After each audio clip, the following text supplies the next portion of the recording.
To use the Cuisinart coffee maker, there are two modes. The first mode is a pod, which is like a normal K-cup, and the second would be a carafe. The first thing you'll want to do is make sure that behind that the unit is plugged in. Once you've plugged the unit in, you can put down a coffee mug here. There's also a little shelf that comes down. But in this case, I'm going to be making a pod. The first thing that you'll want to do is make sure that behind the unit that you have filled the water cup or the water tray. It just pulls out and removes. Push that down. In this case, I am full of water. I will put in this type of pod, although this type of pod works as well. You'll also have this available for you, which will be using your own coffee grinds, and then you can use that in the pod holder as well. So I'm going to push this down.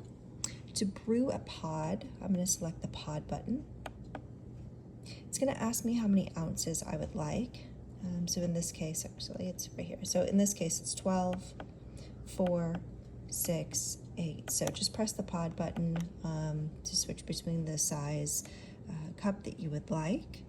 Place your cup underneath, and then you'll hit the brew button. Once you've done that, it'll take just a minute or two, and the pod will brew. In order to use the carafe, it's a little bit different of a step, but very similar.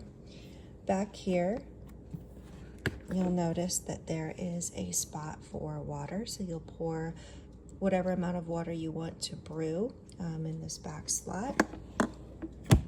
And then you'll also notice that in the front, there is a basket. It is a cone basket. So when you buy filters, you'll want to buy the cone filters. You'll put your cone in, your coffee grounds in, go down, and then what you'll do is you'll hit carafe. It'll ask you the size, and then you'll hit brew.